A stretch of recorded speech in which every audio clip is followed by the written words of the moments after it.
Hi, welcome to a new video. Today we're going to talk about 5 cosplay hacks I use almost every time. These are my favorite cosplay hacks. I use them almost every time. And I hope this video will help you with your own cosplays. Alright, for the first hack. To be very honest with you, I wish I knew this from the very beginning I started cosplaying, because it would have helped some awkward photos I have back from the past. My very first cosplay, well, very first character cosplay was Junko and Oshima, and of course Junko has 2 big tails.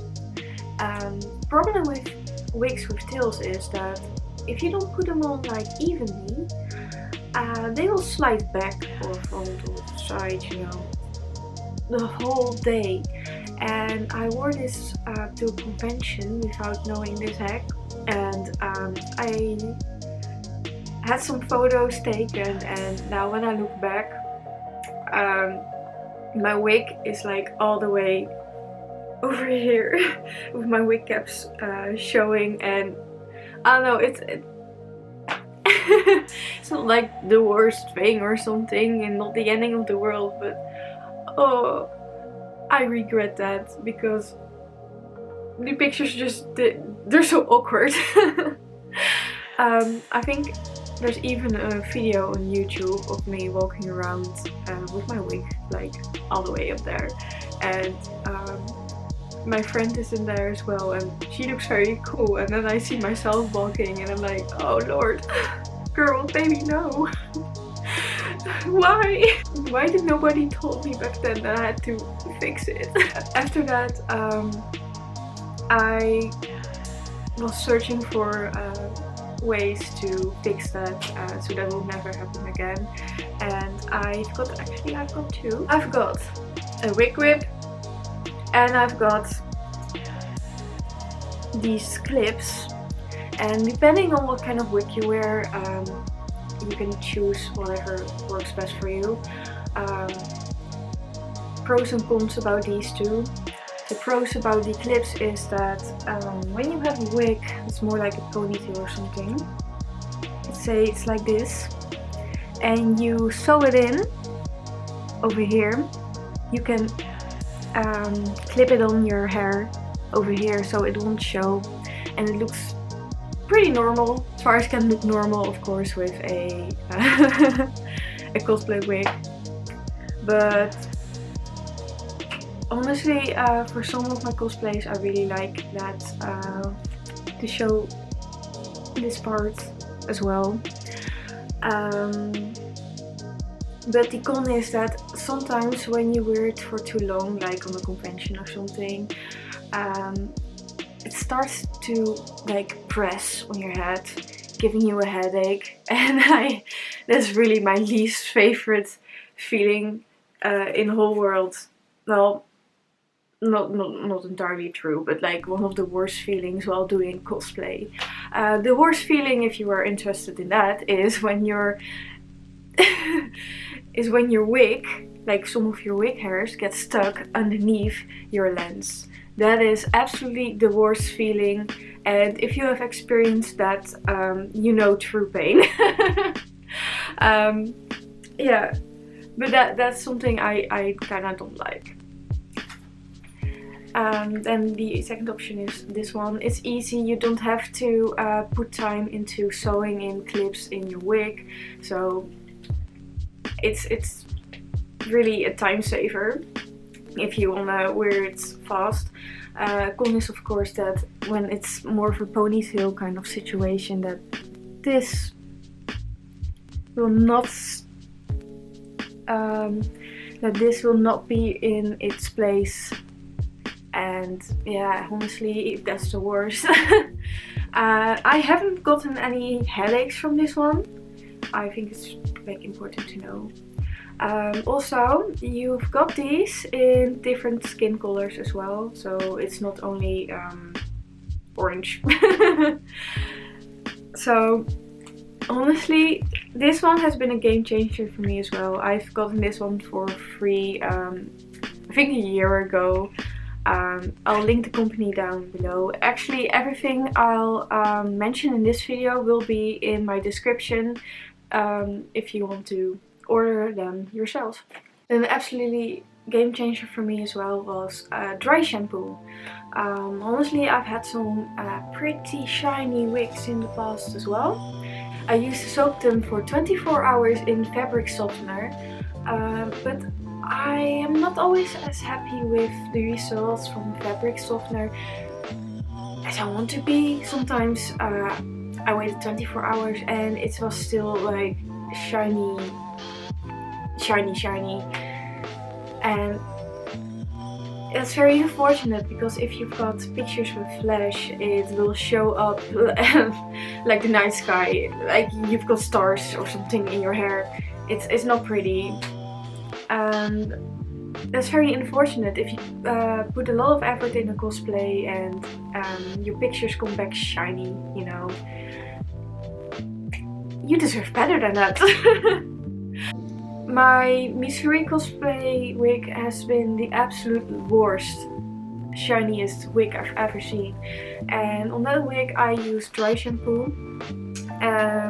I hope that I can find a picture of the before and after, because I actually had a picture, but as for now I couldn't find it yet. So I hope I can show you this in this. I can show you the picture in this video. And maybe perhaps I'll do a video where I buy a cheap wig from a party store and use it for cosplay. I don't have any proof, but believe me, it's super fast, it's super matte, doesn't shine, and it's the best thing I've ever used on a wig. It also, if you got like more of a flat, flimsy, sad looking wig, it adds volume as well. So I love it. Another absolute must for cosplay is ties. Okay, these aren't really the prettiest. They don't really match my skin tone at all, I think. But they are very cheap and the one I use, so I'll link them down below. But I do recommend searching for maybe a more expensive option with more skin tones. This one sometimes it bothers me in pictures, but I think this is an absolute must if you go to conventions in the winter or you do shoots outside, because it gets cold. And honestly, I joke a lot about everything for the gram, you know, when I'm cold outside and take pictures, but you do have to take care of yourself. So please wear the tights, okay? It's not worth it getting sick over a photo. Please don't do it. Honestly, these are very comfortable as well, and they look pretty natural just walking around. On photos, again, I don't know, it shows up more, but if that's the worst, I'd rather wear these than get sick. Also, another game changer is using eye primer, like paste, I don't know how you should call it, but like on your brow, like a white one. I've got one from NYX. I use it in my Missouri makeup video. By the way, I don't know if I'll ever do a makeup video again. I'm just not, I don't think I'm very good at makeup, to be very honest, but that's something I do recommend to everyone, because before that I didn't use it, and but I did put color on my eyebrows, and the color would fade in 2 hours or 1 hour or something, and then I had my normal brows. And for some cosplays, I think it does add to the cosplay having your brows match your wig. So if you're someone who likes to match their brow with their wig, and you were searching for something that makes it stay, eye primer. It's very nice, and it helps a lot. And for my very last tip is using pads yes, you heard me right, using pads underneath your armpit in different cosplays. I am gonna be very open about this. I'm a very sweaty person, unfortunately. Anxious girl. It'd be like that. And I don't want to stink up the place, you know, when you go out to a convention. I don't want to be that person. I don't think anybody wants to be that person, of course. So don't be embarrassed to use pets in your cosplay. It sounds very weird, but hear me out. I use it more often, even like out of cosplay, with cheaper materials, because I don't know why it is that way, but cheaper materials make me sweat worse than I already do. And putting a pad in between, it really helps for some reason. Okay, it really helps for some reason. This was a very short video, but I hope this video helps someone out there. If it did, please let me know. If you got some tips from me, something you use a lot and I didn't mention in this video, please comment down below. I'm very interested about reading your tips and tricks. And with that being said, thank you for watching and I hope to see you in the next video. Bye!